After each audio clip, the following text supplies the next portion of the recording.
Good afternoon, Peter. How are you?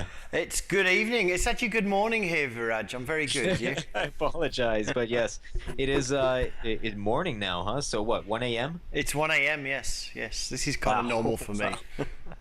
Well, I hope you got your coffee and your espresso and whatever else you need to stay awake. But we've got a very interesting segment today.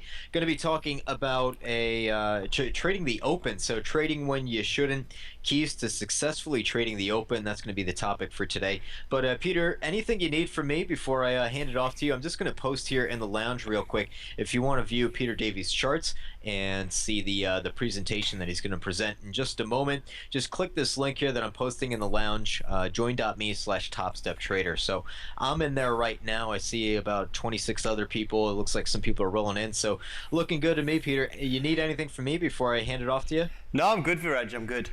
All right, so I'll be here on the sidelines. If you need anything, just chime in. But other than that, all you, buddy. Absolutely. Thanks a lot. Okay, so thanks everybody for turning up. This is actually a webinar I put together probably end of August, October last year. And we were going to do the webinar in October, but my father had a heart attack. And so we kind of delayed it, and we're doing it now. So some of the slides, some of the screenshots I'm going to show you are a little bit older in terms of being from the summertime, but it's just a matter of that's when I did the slides. Didn't really want to do the screen images again. So today we're going to discuss trading the open. Now that's not the opening range, but the open itself, and it's not the first 90 minutes we're talking about or 30 minutes, but the first few minutes. In some cases, taking trades within the first couple of minutes of the market opening. Now, as with any trading opportunity, there's more than one way to approach this in terms of trade management, and so we'll discuss that portion too. But this opportunity itself, it's often available within seconds of the open. Now, this opportunity is one that you will be able to go away and see quite clearly for yourself. So this webinar isn't I'm going to show you half of it and then sell you the other half. This is going to be complete. It's something you can take away, look at for yourself, take time over the next few weeks to watch for the things I'm going to discuss, and you'll start to see this for yourself. Now, trading this early on does fly in the face of a lot of conventional trading wisdom that specifically tells us to avoid trading at this time, and many people, rightly so, wait for the first 15 minutes to pass to let the market show its hand before they consider placing a trade. And the reasons that I hear a lot usually given for not trading the opening minutes are, first of all, it's too volatile. And it certainly is volatile. It's going to swing one way and then the other very quickly, but that doesn't necessarily mean it's too volatile to trade. It just means, yeah, it's a volatile time. Also, there's no high or low range for the day yet. So the previous day's range extremes might be quite far off. So there's no reference points for the day to play off. Now, for index futures, institutional equity trading is just starting. So I'm looking at the ES. We don't have to do this with the ES. That's the market I'm going to show you today. So the stocks and the futures need to kind of realign, and that arbitrage trading kind of needs to bring everything back into balance. So on days when the ES opens 50 points down, it's sort of a valid point that we need to kind of rebalance the markets, but most of the time it's not really going to affect this setup. Now, I've actually seen one article that says that trading in the first 5 minutes of the market opening is nothing but gambling. It's a fool's game. So there's lots of other reasons out there too. If you go and Google trading at the open, you're going to see all this scary stuff of why you shouldn't do it. And it's not really terrible advice. It's just really generic advice. So many traders wait for the opening range to form and then they'll play off that. So the opening range is the first 30 minutes of trade, and a lot of traders will use that as a reference point, playing breakouts or reversals, and there's nothing wrong with that at all. But one thing is certain, you will be trading an area where a lot of other traders are looking to get positioned. So that's a common area to play off, and that means there'll be more predatory traders looking to take advantage of the additional stops built around those areas. Now, the big issue with don't trade the open, though, is just such a wide sweeping statement that appears to apply to all markets and every day as if it's written in law or something like that. Yeah, as we're going to see, there is opportunity there. But be sure, not all opens are equal. And why would they be? not all markets open in the same way. Why would they? So today I'll show you something that occurs on more days than it doesn't on the markets I trade. Something you can observe for yourself, and I would encourage you to do that over the coming weeks before deciding if and how you'd like to trade it. Now, it's a fairly simple setup, but it doesn't mean it's easy to trade. So it does take some experience of observing the opens to get to grips with the process of trading it. So don't start doing this on Monday. Now, before we consider the opportunity itself, we have to have a little bit of a think about what the open is. As many markets are actually open almost 24 hours a day. So if we look at the CME, their index futures products open at 5 p.m. Central Time. And anyone that's looked at the index futures at 5 p.m. Central Time will know the markets are really, really quiet then. And for many people that work office hours in the US, it would be an ideal time to trade when they get home in the evening, but there's just not a lot of institutional trading going on. And it's the lull between the close of the US banks to the open of the Asian banks. So even though the market opens at 5 p.m. Central, that's not what people generally refer to as the open. Now, the US futures markets remain quiet until the Asian banks and prop shops open. So we have an Asian open, and most US markets still remain fairly quiet at those times. And that's obviously, I'm out here in Asia, and it's not really good trading.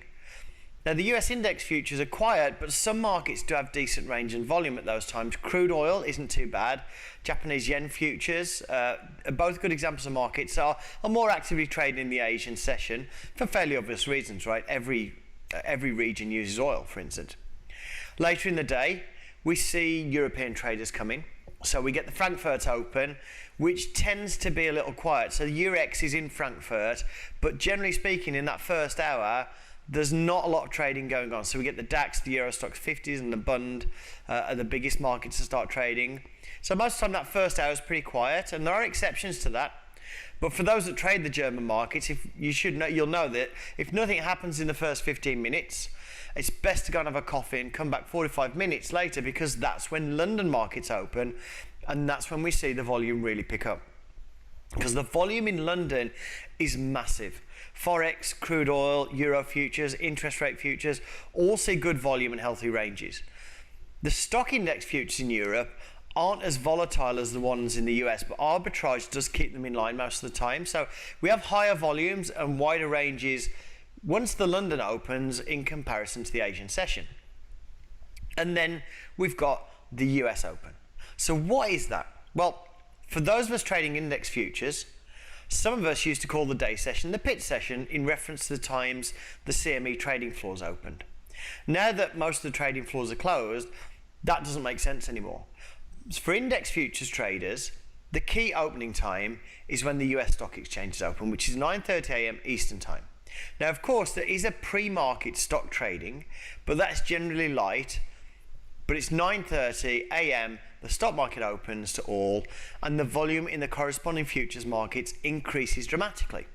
And more people, more algorithms come into play those markets.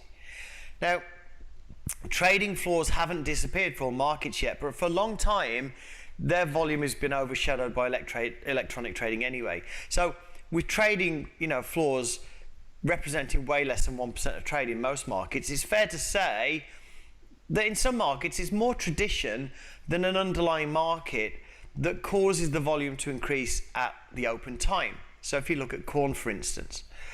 So it's just accepted that the bulk of US institutional traders come in and start trading at those times. Now that could change over the coming years, and opening times could eventually become irrelevant for markets that don't have a compelling and large underlying cash market that hasn't opened in the way the stock market does. But for now, that hasn't happened, and most markets have an open time where trading activity increases because a lot of institutional traders in the US start for the day. And in fact, a lot of retail traders do. I don't start trading until the US market opens. I don't trade before 9:30 a.m. Eastern. Now, people still need to start their working day at some point in time. So I think, at least for the, the medium term, we're still going to see those traditional opening times, because that's when people start working. They've got positions to put on at the start of their trading day, and that's why we see the rush of orders at the open. So it's the US day session open that most people consider to be the open and what I really consider to be open. So even so, whilst we may consider that US day session to be the open, many of these markets are open almost 24 hours a day. So what they haven't really done is just opened. They were already open. So even those traders that watch the opening range on index futures, the first 30 minutes from 9:30 a.m. to 10 a.m. Eastern time, they're watching 30 minutes of action of a market that opened 5 p.m. the previous day.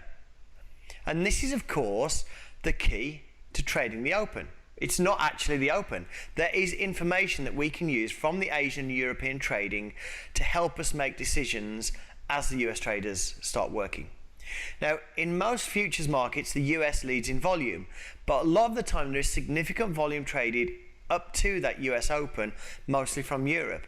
And it's this volume of trading, or rather the positions and liquidity of these traders into the US Open, that provide us with opportunity.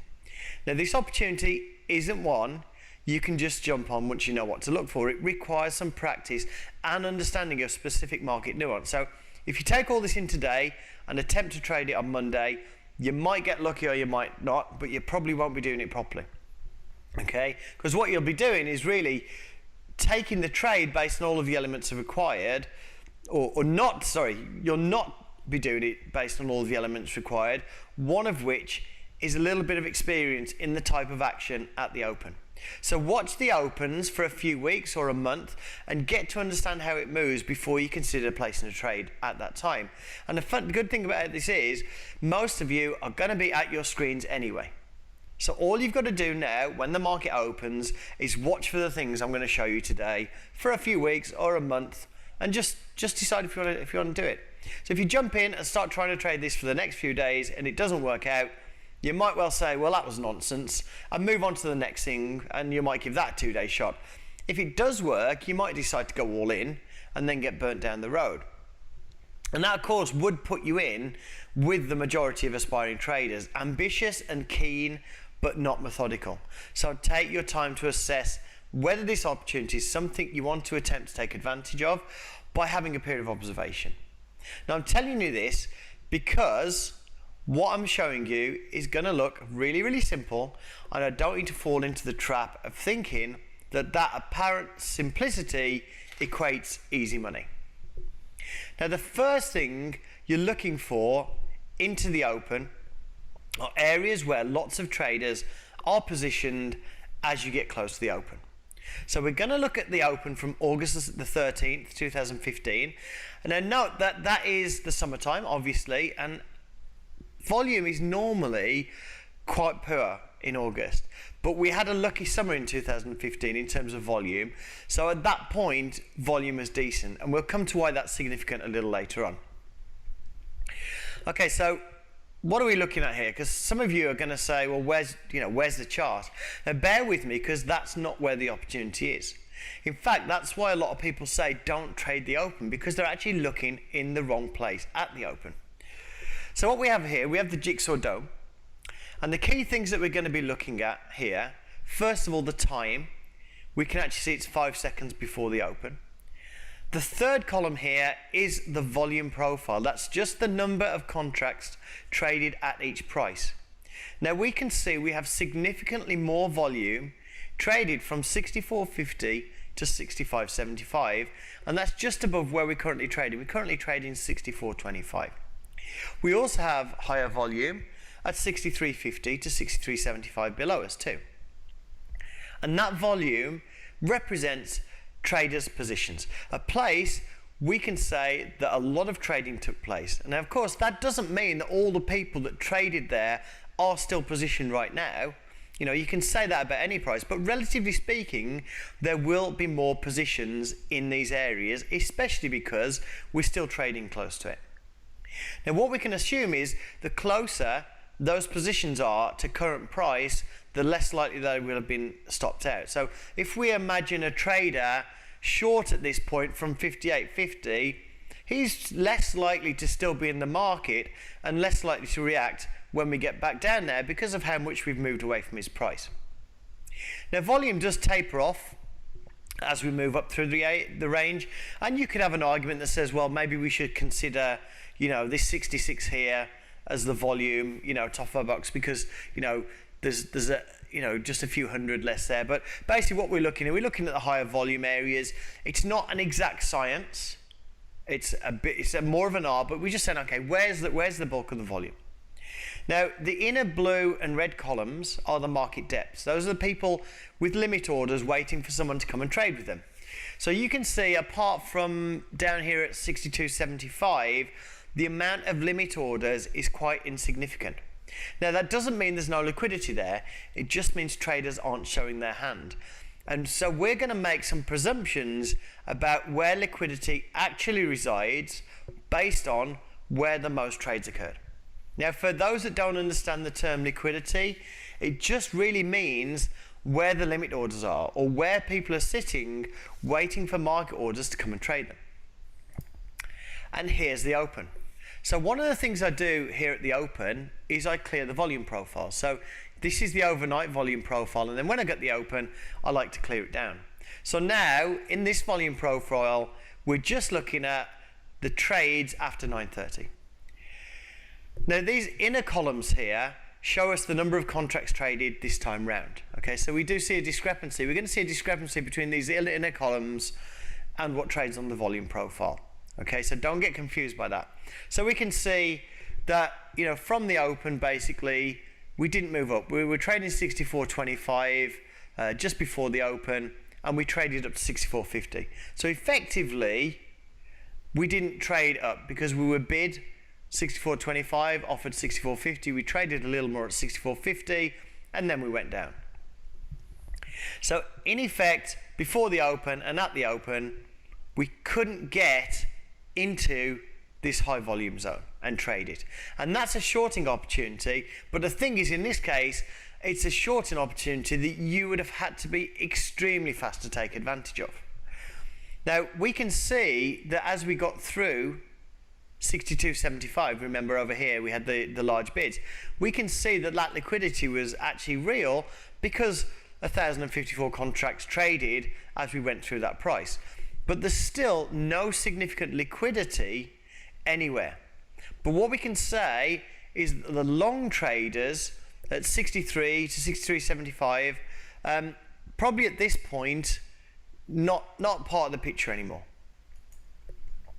Okay, so where do we go next? So the next thing we do is we move up to the top of this high volume area. Now again, there is no evidence, if we look above here, there is no evidence that there is significant liquidity or limit orders anywhere above us because the volume is just not there, okay? It's just very, very average. Although we might say below us, 63.25 might be a slight concern because we did trade slightly above average volume there, okay? Now this zero here at 65.50 shows that we moved up to the price, but we couldn't trade a single contract there. So we're still actually in the first minute of trading here, and the rejection up here around the high of this volume area is exactly what we need to see to take advantage of this opportunity. Now, take a mental note of the low.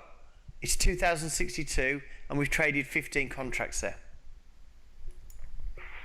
Okay, and this is where we are 4 minutes later. So what we've done, we traveled to the top of the high volume area we marked before the open. It's been rejected. On the way down, we had two prices we'd have been concerned about. The first, and you have to remember this, really try and remember this, if you remember anything from today, is the open price. Simply because lots and lots of traders have their eye on the open price, okay? It's a pivotal price for intraday traders, okay? The other price that we'd have been interested in or wary of, yeah, so it's a hurdle effectively, was 2062 because as we swung up, the 2062 was the low.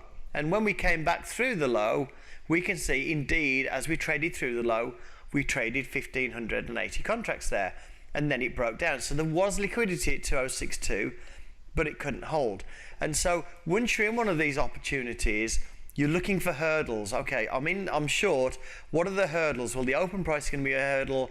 The current low of the day is going to be a hurdle. So how would you play an opportunity like this? Well, one of the ways you could play this is you could just put limit orders at the extremes or a tick or two short of the extreme of that high volume area, because you won't get filled at the extreme. So if you put an order in at 65.75 and that is going to hold, you won't get a fill there. Okay. The other way to play this is to wait for the rejection but get in quickly. Okay. So we had an initial push down off the bottom of the range, okay, when we started 64.50, and that would have been very hard to play. But on the retest, as it came up to the high of the volume zone, we had a clear rejection and time to get in, even though it was only a minute into the open. Now sometimes the rejection is really fast, and that's where the skill comes in, both in terms of taking the trade and then exiting quickly if it doesn't work out. So here we are on the 11th of June, and what we can see, we've got two areas of high volume. So we've got 850 to 09 and 05 to 06. And we can see that leading up to the open, we basically dropped down from 2107 to trade down here at 2104 just before the open. So right above us, as we come into the open, we've got this 05 to 06 area of significantly higher volume. In this case, it's much clearer. The areas of high volume are very, very well defined, and the steps in the volume profile are very clear. And by steps, I just mean these areas where you've got like 10,000 contracts here and 3,000 contracts there. That's called a step in the profile. Those are the areas that can act as support and resistance. Now, obviously, with a trade like this, you need to be fairly fast getting in. Okay, we opened at 0450. We traded briefly at 0475. Okay, up to here. And then the market dropped. Now, partly the drop, this big drop here, the reason it dropped so kind of dramatically there, it's these guys getting stopped out, and that's the reason for taking this trade. You're looking at these people defending their positions or getting stopped out and trying to get on the right side of that. So you need to be fairly fast getting in. It's going to move fast away from this area because of the stops, and you need to be equally fast if the price comes back at you, because these are not trades where you allow large stops. Okay, this trade, if it moves against you 3 or 4 ticks, you get out. This isn't the kind of trade where you give it 2 points to come down, because if it moves 2 points away, you've effectively washed out that volume anyway. So for me, in this case, you know, if you'd gone short at 0450 or 04, anything above 2106, the premise for your trade is over. So that's where your own trade management, your own analysis, your own risk profile comes into it. You know, make your observations about your market, how much leeway you need to give these trades. So you may well need to allow extra ticks in your stop, just depending on how volatile your market is. And as we've seen this week, volatility is not a constant. Okay, so we've seen very volatile week this week. So you've got to make sure that as volatility changes, you make adjustments. Now, I scale out of trades personally, and I know that's not for everybody, but on a trade like this, I want to try and get 4 ticks on my first scale. So I'm expecting a rapid rejection, and if I don't get my first 4 tick scale, I just want to get out of break even, it comes back at me. And that's a personal preference, it's not the only way to trade it. But saying that, I won't even get in if I can't get a good price. So in this case, if I couldn't get in at 0425 or above, I'm not going to get in. So because sometimes the follow through on these trades is fantastic, sometimes it's useless, and you just have to cut the trade. So insisting on a decent price on the entry gives you more time to manage the exit on the loser. It gives you more breathing room in a trade. Okay, another one from earlier this year. This is actually from March. And again, it's very, very clear in the volume profile that we have significant positions from 1025 to 1075. So we actually end up opening at 2111.50, okay, right here. And we trade right off the open up to 1250. Then we swiftly drop to 2110, but we can't make it any further down. So effectively we've dropped and just traded here. Okay, we've moved up, we've dropped at the bottom of the high volume node. Couldn't make it any further down. So the longs in this high volume area are holding the market, and this trade is one where you would have had plenty of time to make a decision. Price push down, a tick through the high volume area, and then it moved up. But saying that, there wasn't a lot of profit in the trade. So you could have realistically got 7 ticks out of that trade there. You wouldn't have sat through this as it moved down there, but you could have got 7 ticks on that trade. And that's why I scale out, because I want to catch something on the trades where the reaction is just a minor one, and you don't have to be rigid. So I'm not rigid with scaling out. So I'll normally scale out 4 ticks, 8 ticks, 12 ticks, 16 ticks. But you often see with moves like this, it just doesn't have the momentum. And then you take the rest of your position off. So you might actually be scaling out your first scale at 4 ticks, and then you can see you lose momentum, so you just exit the whole position at 5 or 6 ticks. So best case is 4 ticks, 8 ticks, 12 ticks and so on for me personally. Worst case doesn't have to be 4 ticks and then 0 on the rest. Okay, so if you see the trade failing, I try and take some profit on the rest. Okay, and you'll find that each different market kind of runs in a different way. So we know that when the ES moves away from the open, it can tend to put in a good run. That first swing on the ES can be a really nice swing, and probably often is the best swing of the day. Now, discipline is important here, because if you're the kind of person who kind of trades on hope, the rabbit in the headlight that stays in trades, hoping it'll actually turn around when the evidence is to the contrary, this is something you don't even want to attempt, because you just can't. As soon as these trades move against you, you've just got to cut them. So the very simple guidelines for these trades: first of all, look for high volume areas close to the open. Look for order flow to confirm that this price is holding or this price has been rejected, and then get out of the trade if it doesn't swiftly move your way.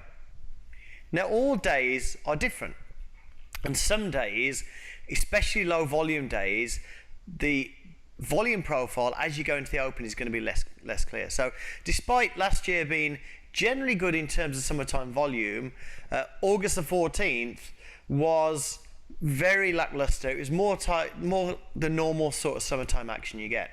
Now, this is a chart, a jigsaw we call the CSI, or the Cumulative Sheep Index, and it's a bit of a joke name, but it shows us something about participation. It maps the current volume against the average volume for the time of day. So at this point, just before the open, we have 86,500 fewer contracts traded than average for the time of day. And this is just looking at back at 60 days worth of data on this. And the rather ugly volume profile here reflects that. So you can see that below here at the bottom, we have an area of higher volume from 74.25 to 75.75, but it's not the 12, 13, 14,000s that we saw on the other days. Now you can see some X's here on the left, and that's just a column on here that lets you put in some comments. So I put in X's to denote areas of high volume. So as I go into the market, it's going to clear my volume profile, and these X's kind of just remind me where the volume was overnight. So I've marked out 74.25 to 75.75, but I've just marked out a few other areas where it's above 5k. Now, why would I mark something that's above 5,000? Because we can see before I'm interested in 10, 12,000. Well, high volume is relative. So on a lower volume Asian or European session, you'd expect a lower volume US session, and I'd also expect it to take less positions and less liquidity to influence the market. So we open at 77.75, where we traded about 5,000 contracts. Then we moved down to 76.75. We just traded 144 contracts and we moved up again. And again, we can see where we moved down to was one of those higher volume areas. Now, we can also see that we traded the 144 contracts, but last time there was 67 contracts. So the difference between these two numbers is basically, this is a total, and this is last time round. And this is significant because it's going to keep coming back to these areas. This isn't just it doesn't generally just hit these extremes once. It'll go to that extreme, come back up a couple of ticks, go back down, have another little look there, there'll be no interest, okay? So it's not just like, goes to my price, boom, I have to get in, okay? So we do get that kind of a little bit of order flow confirming at that price, that lack of willing for anybody to actually hit into that area. Now we move up, come back to 76.50 again, and we're now 1 minute 51 seconds after the open. Okay, we're back to this area once again where these two X's are, looking for this area to hold. Now what we saw 64 contracts trade there. And the market then moved up 5 points. So the 64 contracts trading there was around the 9:32 minute mark. So we already saw once that there wasn't much interest at that level where we traded the 144 contracts. It went through it down there again, just ticked through that price, and again just traded 64 contracts. So for me, that's the signal. Okay, that's the signal, seeing that just lack of willing. So that's where I'd get in. And if it comes back and starts trading down here, even just a few 2 or 3 ticks down, I'll just exit the trade. I don't need to be in this trade, right? I need this trade to work out immediately. I don't need to be offside in this trade. Now the next interesting thing is where we actually traded up to. We got up to our next zone and we reversed back off it. Now we hit the 81.50 mark here around 9:36. And we saw that 81.75 has got 0, so that means it was offered, but nobody wanted to trade it. And again, we could have taken a short as it moved away from there. Just bearing in mind that once it's moved 5 or 6 ticks from the top of that zone, if it moves 5 or 6 ticks down before we get in, I'd consider that personally too far to get an entry. But this is a volatile instrument. It could move down 5 or 6 ticks and then come back up and give you a nice entry, maybe here at 2081. So have a bit of patience with this. Don't just jump in. Don't see it move down and say, okay, now it's not a good price, but I'm going to get in anyway because I think it's going to go. Let it come back, get yourself a good price, and then you'll be in a much more comfortable trade because it's probably going to come back and give you that opportunity for a good price anyway. So you don't want to be in a short at 80 when it's going to probably come back and have a little peak up to 81.25. Let's move on to another day. So this is August the 18th. Now this was an interesting day because despite the low volume into the open, we got the whole thing with 67,000 contracts below average. This is just a few seconds before the open I took this screenshot. We clearly have an area of high volume from 93.50 to 94.25, or you could potentially include 94.50 if you want. It's much more pronounced than the prior slide. So the probabilities are actually higher. Now the volume does taper off at the top, but we can really see that this area is where the high volume is.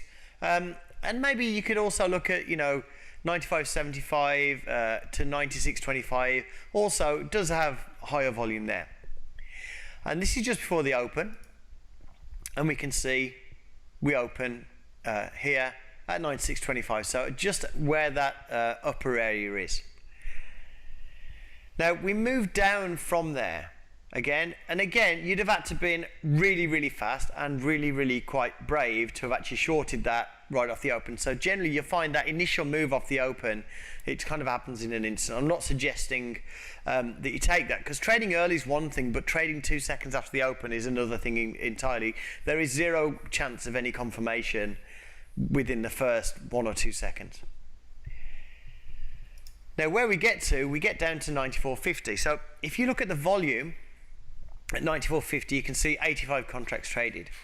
If you look at this 4 here, you can see that 4 contracts traded, and that 4 is what traded last time round. So what this is showing us, it's showing us we hit 94.50 a couple of times. Now it doesn't matter what you're using, unless you're using like a 1 second chart.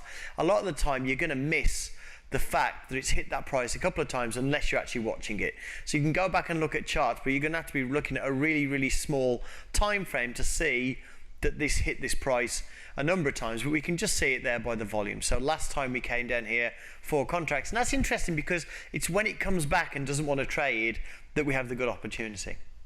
Now I didn't take that trade when it first came down to 94.50, but rather I saw it go down to 94.50, bounce up a few ticks, move down again to test it, and basically that's where I got into the market. And that was about 30 seconds into the open. Now, there's no reason to say you have to do this my way. You might actually look at this, watch the market, and actually find a much better way to trade this than me. Now, you could have had a resting order in at 45.75 looking for this to hold. But on trades like this, for me, if you put an order at 45.50 or 94.50, sorry, the chance of getting filled on it almost zero. So, I like to get down, see it, give me some confirmation, and then whack into the market on a market order, basically. So we got an entry at 94.50, and it's already gone past the area where the first scale out is. And unfortunately, this is one of those times where it didn't turn into a runner, but we did get an initial reaction. And this is what happened next. So we did move up to 97.75, and then we fell back down. This time we fell back down to the bottom of the zone. And that's when I took the second trade. So the first trade was along at 94.75. We went up through to 97.75, came back down. On the way back down, I got out, basically. So I got two scales, got out on the way back down. As we came down again, sort of very similar thing happened, came back down to this price, didn't really see a lot of willing to trade. So we can see 2,228 contracts traded into 93.75. It took a couple attempts at 93.50. We just traded 65 contracts.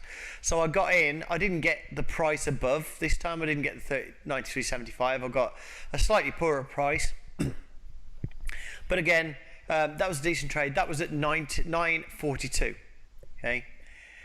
Now the first target at 95 was hit in just a few seconds, and that is quite normal.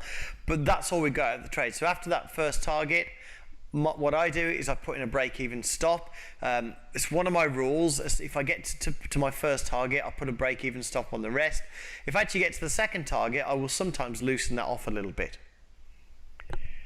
Now we can see that we eventually moved down to 92.75.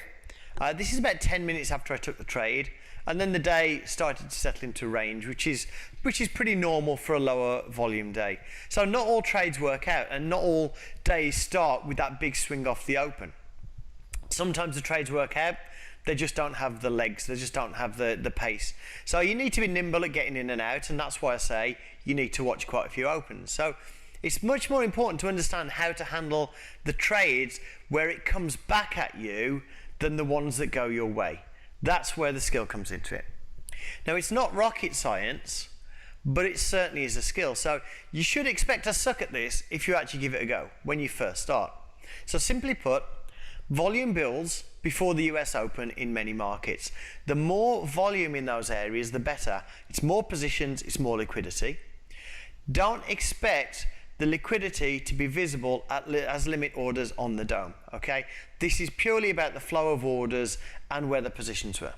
So your entries are refined with order flow, or rather, I'll say that in my case, the entries are refined with order flow, because that's not necessarily written in stone, okay? But the order flow signal you see the most often is a lack of willing to trade at a price. So you're actually trading a relative absence of order flow. Now, of course, sometimes you'll go down to price, limit orders will step in, hold the market, but in my experience, that's the exception more than the rule for these kinds of trades. Now, the closer you are to an area of high volume just before the open, the better. But that also means the move is going to happen faster, and you might need to take it second time round. So sometimes it literally opens on the edge of high volume, stays there for 1 second and moves away. And I've never found a way to trade those. They're just too fast for me.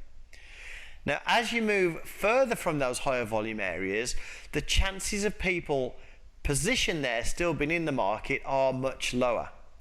Now, the smaller the range of prices in that high volume area, the better. So the areas are more obvious, the steps are more pronounced, and there is no ambiguity about where the boundaries are, and your stop out point is also much closer. Now, there's no need for you to jump on the S&P 500 just because that's what you saw here. There's lots of markets to trade. There's energy, there's agriculture, there's interest rates, metals. You actually might find another market that's easier to trade this setup. I don't. I stick with the S&P 500. I actually came across this setup because I was just sitting there anyway and watching it every day, and I kept seeing this going over and over again, but I'd convinced myself that this was not something that was safe to do. and I was watching it over and over again. And at some point, I just said, look, you should at least try. Just throw some one lots at it. So you could do the same thing with other markets. You could pick up, you could go and look at corn and do that. You could go and look at, if you look at where you got a crude oil open, you've got a US interest rate futures open, you've got the stock market open, and then you've got the grains open. So you've got 4 opens just in the morning of the US. Now, some markets are a no-go. So Eurex futures really do close. So there's no overnight volume for European traders to look at. There is the London Open, where volume picks up, but you've only got an hour of trading from Frankfurt, which, to be honest, is really low volume, can be really, really slow. So really, Eurex is out. Ideally, US markets that trade during the Asian and the European session are the best. So get to know the market and when you should and shouldn't trade it, what sort of volume is appropriate, what sort of volume doesn't really elicit a reaction. And then you have to figure out your trade management. So all in, all out for a small target is not a bad approach. But there's no reason you can't scale in or scale out. I prefer to scale out. So the chosen method will most likely impact which trades you can take. So if the other side of high volume is 7 ticks from your entry point, then your 4 ticks all out target wouldn't make a lot of sense for that specific trade because you've got 7 ticks of risk. Now, if you've got any questions, it would be a good opportunity to start typing those in now. This slide is self-explanatory, but I'll let that sink in a minute.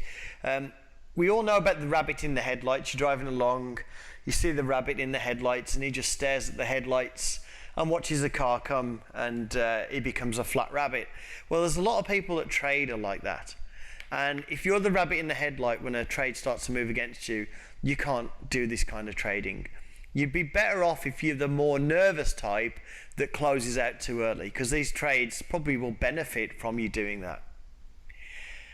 Now, for many of you, this sort of trading is going to be pretty much a million miles away from what you've been told trading is all about. So we didn't use any charts for the entry.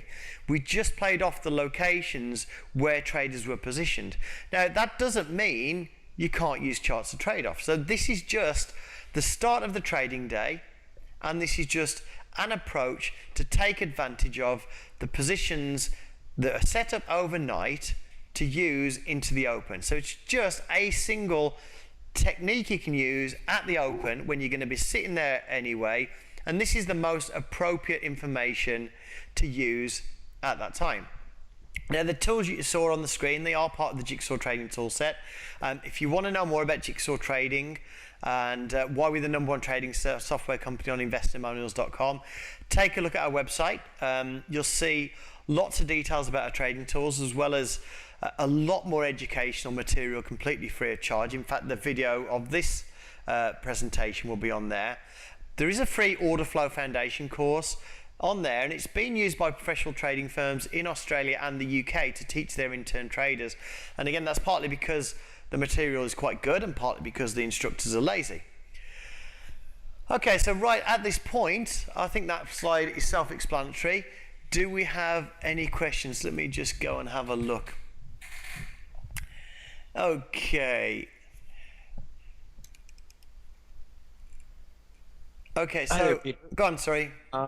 It's all right. I was just jumping in, seeing how you're doing. I do see a couple of questions. If you want, I can moderate them for you. If you want, I know you're in the chat room and you see them, so up to you. How you can read. If you can read them out, I'd love to give my voice a little rest.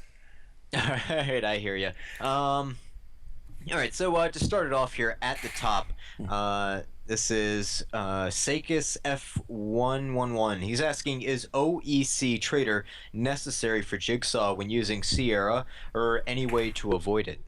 Right now it is, yeah, but we're kind of working on that. But right now the only way to use Jigsaw with Sierra is using OEC as a feed. Alrighty. OS Trader asking, when would be the best time to start trading the E-mini S&P 500? I was thinking the actual stock market opens. Sometimes I try for earlier. Well, I think, from what I can see, you could start. It's a real shame. I mean, I have a lot of people contact me and say, look, I'm in the US. I've got an office job. I'd like to trade when I get home, and it's a really tough opportunity. I think from when London opens, it's good. Okay, so volume is good at 5 a.m. Eastern time. 8 o'clock in the morning is a great time to trade. So this opportunity starts at 9:30, but it doesn't mean there isn't good trading earlier on. I personally trade a specific way, which is really about trying to piggyback lots and lots of momentum of speculative traders. So I personally prefer to trade after 9:30, but the market's got a lot of volume earlier in the day. I mean, if you're trading at 8 a.m. Eastern or 7 a.m. Eastern, it's a good market to trade. I would agree. Thanks, Peter. Let's see, Igor A. He's asking. I guess this goes back to your ladder, or your dome. He's asking, enter where on an empty sell. So I guess. Well, these things. Okay, so these columns in the middle, they're what we call current trades, which means what hit into the market last time round. So when he says an empty sell, you can see that as we moved up there, this sell is empty, which basically means it's come back down and it's showing you what's trading this time round. So if it's showing you what's trading this time round, when it gets there next time round, it actually clears out. So what this says is, we ticked up and then we back ticked and we didn't trade anything. It's an empty sell. In this case, we just traded 2. I would say you don't necessarily need an empty sell, but basically low volume. I want to see it go down to price, trade 12, tick up a couple of times, go back to the area, trade 30, go up a couple of times, come back to the area, trade 5 or 0. Then I'd like to get in. So an empty sell is kind of a more visual signal, but I think low volume is enough. All right, thanks, Peter. Just a comment here from Jay Trades. He's saying, amazing presentation, Peter. Thanks a lot. I'm loving your work every time I listen to you. Couldn't agree more myself. And certainly an excellent presentation. So thanks, Peter. All right, so BV asking, can we get another look at the discretionary rules slide? So I guess just wants to take one more look at that slide if you still got it there. There it is. It's up now. All right, so we'll leave that up for a little bit, and let's see. Neil V asking, for ES, how far is too far from a high value area for it to be worthwhile at the open?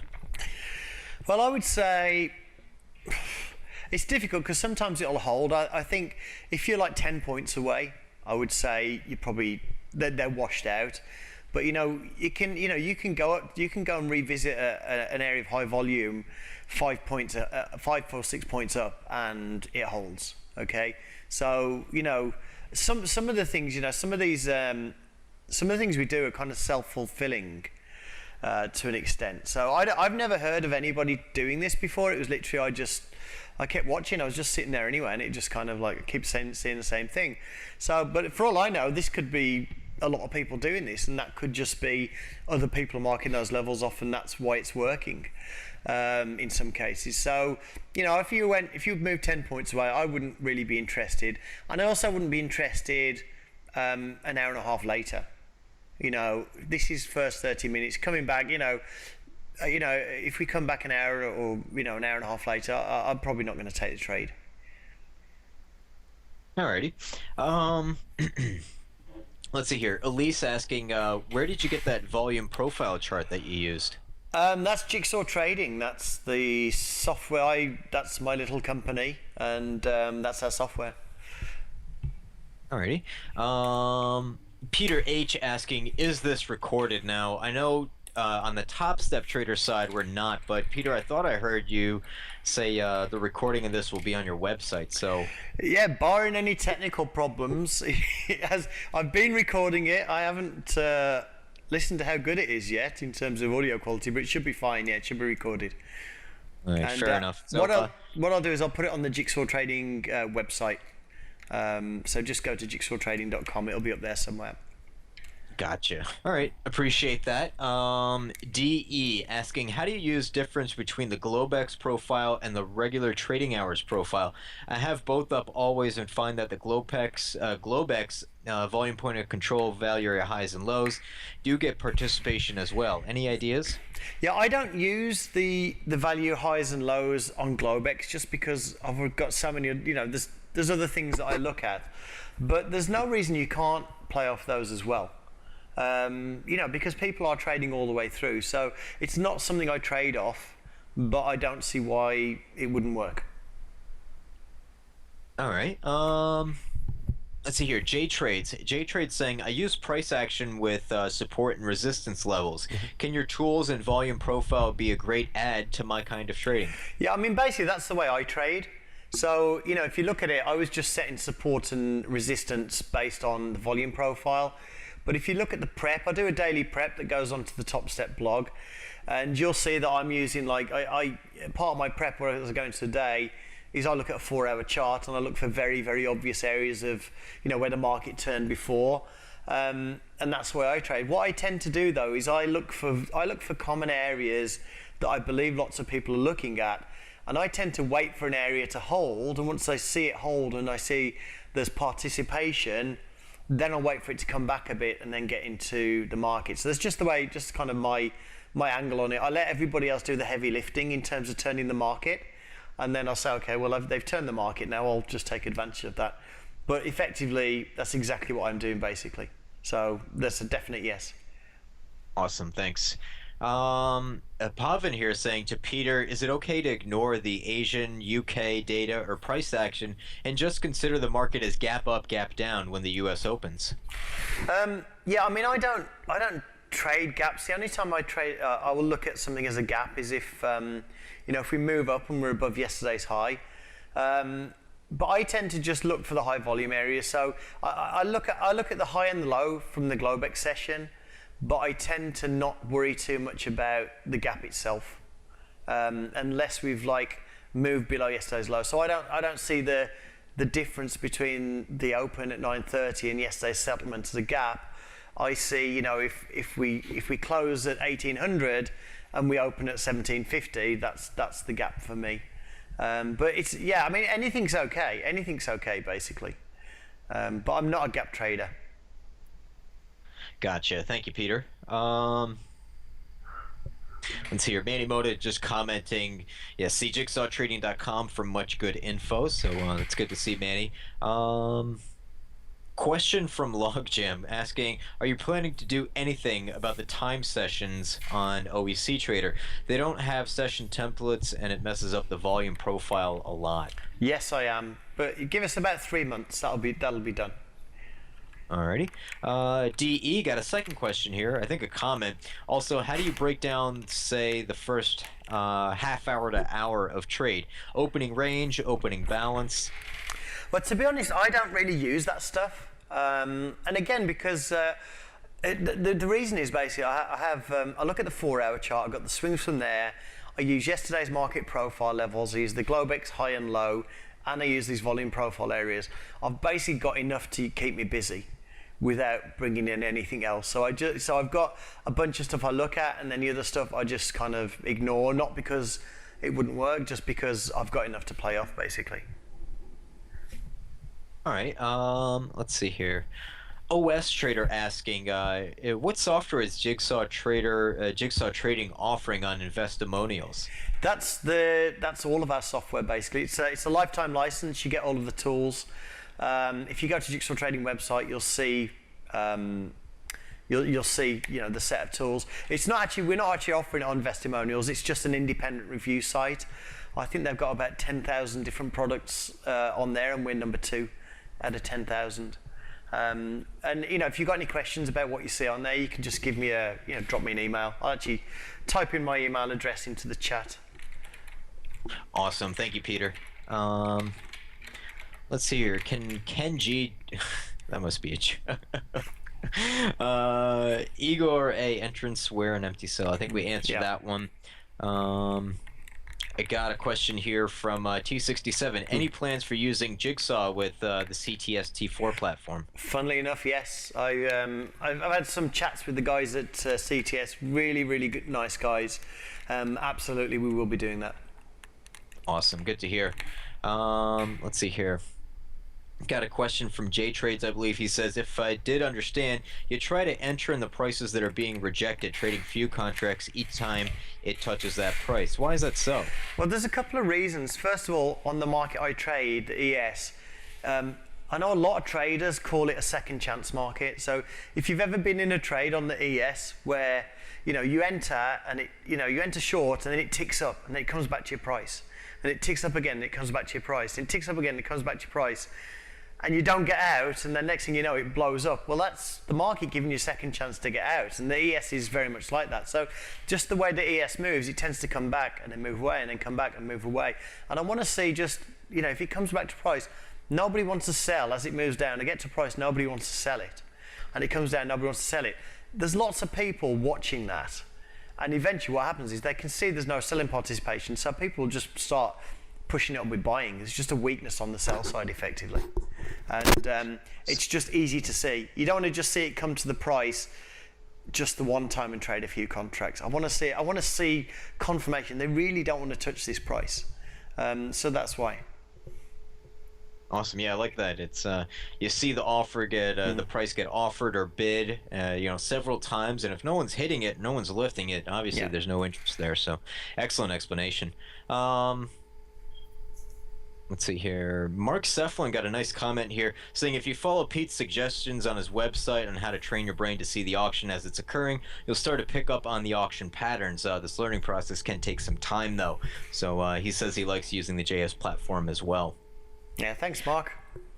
Let's see here. In the Zone's got a question for you. He's saying, Peter, have you heard of Toby Crabble? I hope I'm saying that right. And his work on the open. He would use a stretch above and below the 1 minute opening range to signal a buy or sell, and use the opposite stretch for a stop. What are your thoughts? I find it works well for after consolidation days. Yeah, I mean that's the opening range breakout. I mean he's very famous for that. It was the book he regretted releasing. I think he said. It's a valid technique. I've never used it myself. It's not. To be honest, from my opinion is, if I see an area where lots and lots of people are actually doing the same thing, I'll probably try and figure out a way to take advantage of it once I've seen them hold or them get stopped out. So I tend to kind of do the opposite, but I've never used it myself. But it's very, very famous, Tony Crable. Yeah, I've heard of that trade. Yeah. I see it almost every day. I don't play it myself, but it's there. It's definitely there. Let's see here. I've got, I think it was J Trades, just saying another comment from J Trades. Big fan of all your daily prep. Great to know it's going live again, and just want to say thanks to Pete there. Logjam saying thank you, Pete. You're a legend. So I really got some fans today. This is kind of awesome. I like it. My mom's in the room, I think. Yeah, she's all the different characters, isn't she? But anyway, No Soup for You got a question here saying, Pete, are you going to do any detailed lessons on your Auction Vista functionality and different ways of using it? Yeah, once my developers stop giving me a headache, I'm going to do that. But yeah, absolutely. I mean, it's a new product. It's in beta. I absolutely need to spend time, and put some presentations together, different things to see. It's a really good tool for thin markets like crude, NASDAQ, the Dow. So yeah, absolutely, I need to do that. It's on my to-do list with a whole bunch of other things like T4 and better Sierra support. Awesome. I think one last question here. I think I got some late ones if you wanna field them. I know we're just about out of time, so if you gotta go, totally understand. 2 a.m. for Peter, so let's get him some rest. I'm okay to do a few more. You can cut them off when you have another spot. All right, gotcha. T67 saying, glad to hear that Jigsaw has plans for a T4 version. How far in the future? Peter, you're saying what, like a few months, right? T4, I mean, the next major release is about 3 months. It'll probably be 6 months for T4, to be honest. All right, appreciate that. Let's see here. I want to say there's just maybe one or two more. Orca Trader saying, I missed the segment. How can I listen to the recording of keys to successfully trading the open? Well, Orca, Peter was saying he's going to have the recording. Granted that there are no technical difficulties, it'll be on his website. I'll post it up. I'll post the website up again here at the end so it doesn't get scrolled. But if you can't wait, it's at jigsawtrading.com.